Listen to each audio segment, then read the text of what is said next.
Hello, friends from the comic and manga world. My name is Hector, And my name is G. and we're here to talk to you about our January 5th, 2026 FOC picks, the first one of the year. Woohoo! And G and I work for Penguin Random House, so the titles that we talk about in these videos are from the publishers that we represent into the direct market. And yeah, I think that's it, right? Mhm. um, oh, there's also the videos, so check out our YouTube videos because we have more stuff, more content, and we'll leave a link in the description. But also, obviously, if you're on YouTube, just follow our channel. And without further ado, I think the first pick is yours, G. Yes, and they are still being shaken this morning, volume one. So in this, I feel like I did talk about this when the news dropped that Seven Seas was gonna pick this up, but I was really excited for it then. I'm excited for it now. So the premise here is that every morning at 6:58 a train departs from Mahabara Station, and with it is an entire car full of emotionally invested commuters, which I just find this so amusing. What is their obsession? We have these two high schoolers from different schools who haven't said a word to each other, but might fall in love. Yeah. So he sneaks glances, she looks away, he panics, she blushes. The tension is unbearable, and there is this gallery of passengers that can't get enough of this drama that that they're watching unfold. Yeah. That nothing is happening. They're just but they want things to happen. So can young love survive the pressure of an entire train rooting from the sidelines? It sounds really cute, very unique. Like they're Yeah. taking this like true and used like beloved will they won't they concept, but like making it like slightly different and unique because you Hmm. have like onlookers and you're like going in the perspective of everyone around them, which I think is Yeah. so cute. And you can see some of the commuters on the cover. Yeah. Like they're chatting. Yeah. They're chatting. So why doesn't he confess? Yeah. Their slow burn uh is the good part. Someone else is saying, calm Yeah. down, he'll realize something is up. It's like Yeah. quiet. Let it Yeah. It unfold just let's naturally. just let it happen. Yeah. Exactly. Oh, I love the red face Yeah. profile images that they put on the cover. So it sounds really adorable and cute. So I can't wait for Yeah. this. Very, very cool. All right. And then next up is Alice Forever After number 2, cover B. This is dressed by Giorgio Spalletta. There's also a cover C, which is a 1 in 10 incentive, which is a full art, as you can see here on the screen. This is written by Dan Panosian, another take his of his takes on a classic fairy tale, and then illustrated inside by Giorgio Spalletta and Dan Panosian. And again, like I said, like he did with Peter Pan on The Lost Boys, he's doing this with Alice Forever After, um, and it shows Alice as a mom. She's a mom now, and she's under her father's influence, and she's kind of there's a lot of drama happening in the family that might actually put her daughter Evelyn in danger. Uh, Her daughter's imagination then becomes sort of the true doorway to Wonderland, and Cheshire Cat, which is my favorite character, not just in the Alice, but in all of literature, he is influencing her, and obviously a bad influence. So it's to me, I think this, yeah, I'm pretty sure this is the story. Alice in Wonderland and Through the Looking Glass is what really uh, made me love isekais before I knew there was the word isekai. And I loved whenever there's a different take, and this one especially is, it looks very cool, sounds very very cool. And I love this cover. The cover A is very very cool too. You should check it out. It's by Dan Panosian, and it's sort of homage to the classic Alice in Wonderland. I forget the name of the original artist who did that cover, but it's sort of an homage to that with her, well, Evelyn, really, not Alice, but really big with the mushrooms in the room and all that. This one I love because not only you see the mirror and you see obviously Cheshire in the face of Evelyn in the reflection, and you see Alice, the mom, walking behind. But also, the cover is from the point of view of Alice walking into the room. So you see her hand kind of reaching out for Evelyn, trying to stop her to go through the looking glass, and Evelyn looking like, what the heck is going on? And Cheshire looking very mischievous on the other Mhm. side.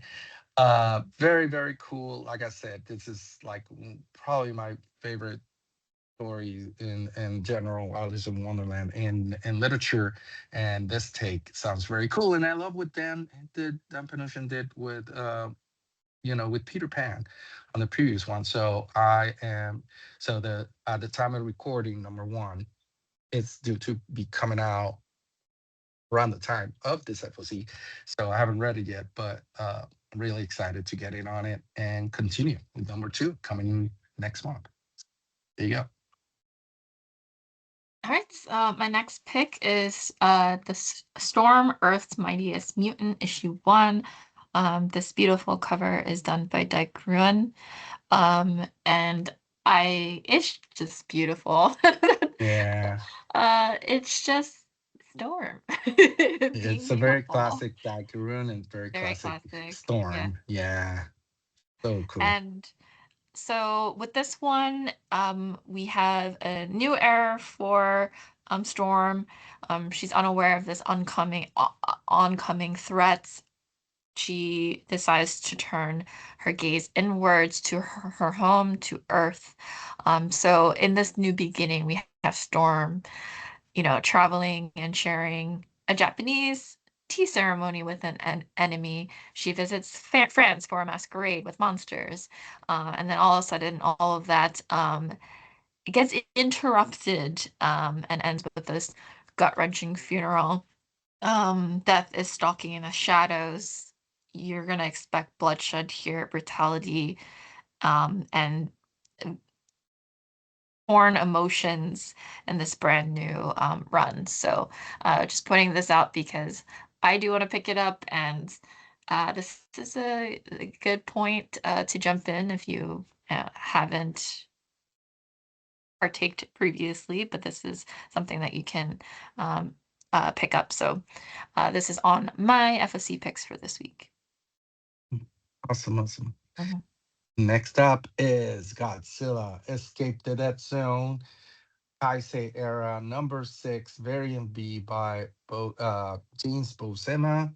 And there's also a retail incentive 1 in 25 with full art that you see there on the right.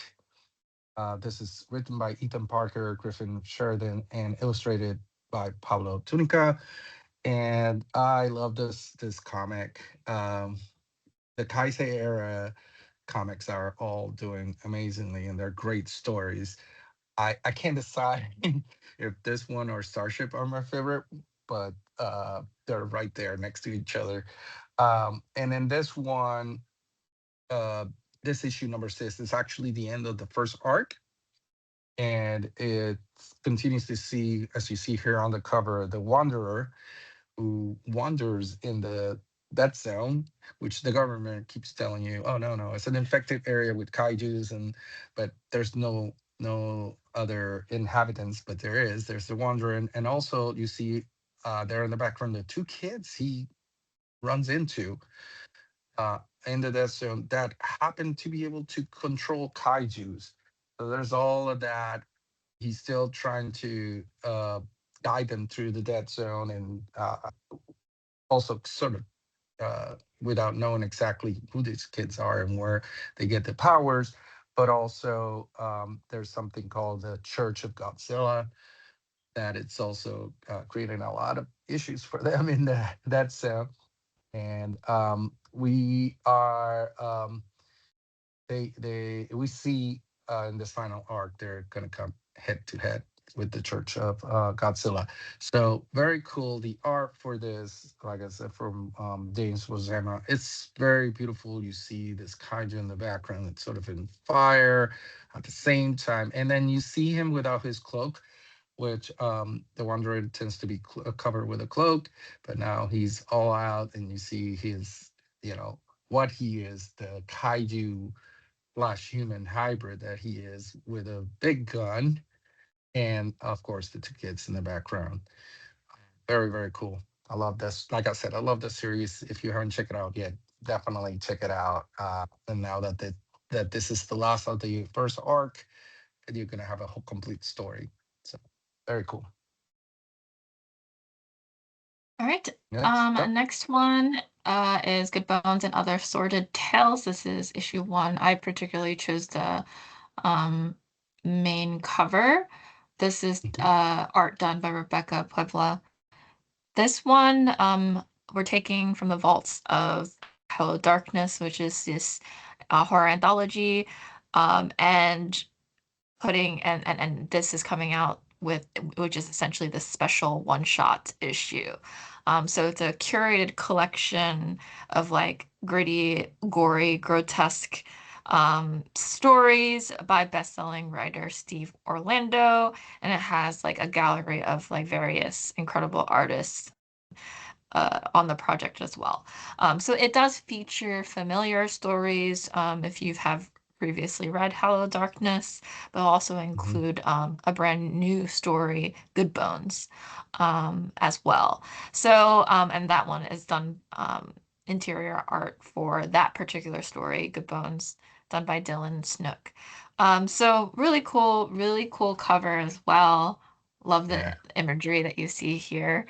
So yeah, just mentioning it here for you all I love to. I love that Hello Darkness tends to have I forget the name of the character that you see here on the cover, or the woman. But in this case, because the story's from there, this character is reading Hello Darkness with her on the cover, which is I love that detail. It's very cool. Yes. All right. And next up is Just Brutal #1. This is cover B by Jorge Corona. This is written by Dennis Hopeless, illustrated by Bram Revell. And this is story of this family, just a regular family with two 16-year-old kids. They're twins, a boy and a girl.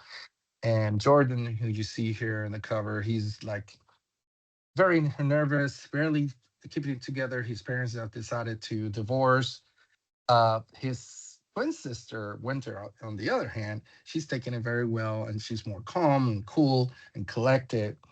But on top of all that, they suddenly find out that their parents are actually barbarian warriors that have been living quietly for 3,000 years.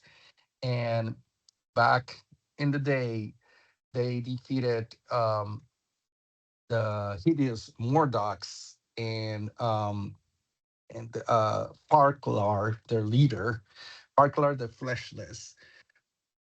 And they have returned. Farklar and his army of Mordocs have returned, and they are in Des Moines, and they're trying to start destroying the world and take over the world from Des Moines. So then they need to hop on mom's minivan, all of them, including the dad, and they have to travel to Des Moines to try to save the world and fight back the forces of Farklar. And of course, there's going to be a lot of drama between Jordan, freaking out, their parents, not really getting along. But at the same time, Winter thinks it's very cool. So it's a very cool concept. I love it. It's sort of a, not quite a reverse isekai, but it feels a little bit like it. And at the same time, I love this cover by Jorge Corona. It's definitely Jorge Corona's style, with a lot of colors and a lot of lines.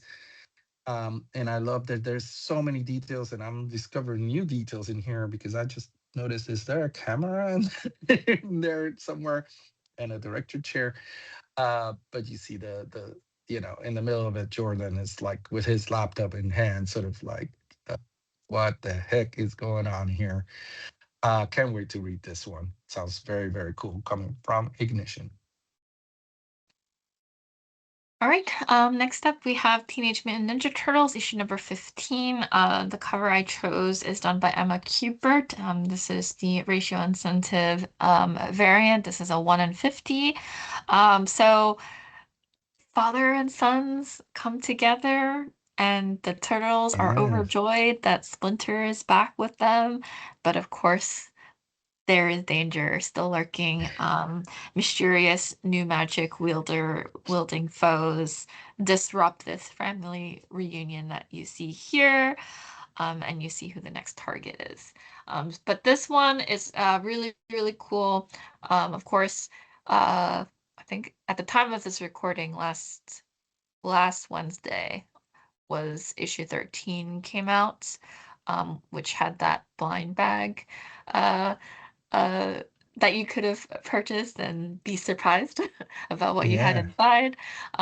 So of course, with issue 13 comes Jin Yang as the writer for the shift to the new writer. And so continuing forward, we see this issue number 15 that you see in front of you. I chose this cover because I just love the little details. The closer Hmm. you look at it, the longer that you look at it, you notice things. Yeah. Of course, pizza is at the heart of all of this. On Yeah. a skateboard design, just like randomly eating a slice as they're rolling by, um, holding the box. Yeah. We have like a not billboard, but like you have a sign with a Hmm. pizza pie. I don't know. It's just a really cool cover. Action packed. I like the angle that it's drawn in. It's really cool. So, of course, And had to pick this up. April coming out of the pizza place, I guess, throwing the pizza to them. Yeah. Looks very cool. Yeah. And I love that Mikey is like very cool eating his pizza, but Raph is angrily eating his pizza. I love it so much. Yeah. Anyways, very, very cool. And here we go. Planet of the Apes versus Fantastic Four, number one. This is the film noto movie homage variant. This book is written by Josh Trujillo and illustrated by Andrea DeVito. This is a crossover I didn't know I needed. It's the World Collide. It's Fantastic Four's family, the first family stranded in the Planet of the Apes. I grew up with Planet of the Apes, with the movies, with the TV shows, with everything, and obviously reading the book too. And then did read some of the comics when they came out originally, in the I think in the 80s or 70s maybe. I was a kid, anyways. And I love the resurgence, not just the movies and also comic books, and how Marvel has been bringing back and doing more stories. And now this crossover seems perfect. Like I can't think of a better group of people to be stranded in Planet Apes than the Fantastic Four. And of course, this cover is one of the very classic posters for the movie. This one is the spoiler-free one. Uh, uh, that shows it's if you look at the original, it's exactly the same. It's the same colors, the same type of lines and everything. But instead of the Fantastic Four, you see figures of humans inside the cage, and instead of Doctor Doom, you see other apes in the square on the top. But this book promises not just the Fantastic Four, but also they're going to cross path with the characters from the original story, from Cornelius, Syrah, Ursus, and of course Dr. Sias, who you see here in that square. So can't wait for this. I love this cover. I love that it's not just an homage; it's like duplicate of that cover of that poster. Sorry. So and again, it speaks to me because I grew up with this stuff. Very cool. Okay, and then for our piece of news this week, I'm very excited for this. I wish I could Yeah. drop everything to just watch it now, but I can't. So I am going to show you. I'm going to just talk about it all day. And this is Pen Dance on Netflix. At the time of this recording, is coming out today. So you're probably going to see this late, but it doesn't matter. If you haven't watched it, this is your time to do so. Let me turn on the trailer as I'm going through the. So Ten Dance, we have the manga. So if you wanted to go back to the source material, this is your time to do so. Trailer looks amazing. We have a character, both characters, both name Shuki, and one of them is this dashing lord of standard ballroom. The other, Suzuki, is a passionate king of Latin dance. They share the same first name. They share the love of the sport together. They want to both become champion of this ten dance competition. So normally, like they're different styles of dances, they wouldn't ever compete. But because it's ten dance, where like you compete with various styles of dance, they are in competition with each other, which means they actually need to learn each other's specialty to be able to, you know, best each other in this competition. It's like working with your rival, which Yeah. breeds lots of tension, romantic tension, old rivalries coming together to work together on their passion. And of course, I cannot wait for this partnership between the two. Um, I don't know if you're seeing it on the screen. There is a character, an actor with the black hair. He has the darker hair. Um, as one of the main leads, that guy that you're seeing and that I Yeah. pointed my mouse to. His name is Kita Mashida, who had previously acted in a live action. I'm going to pause this so it doesn't see. December 18th is the time of recording.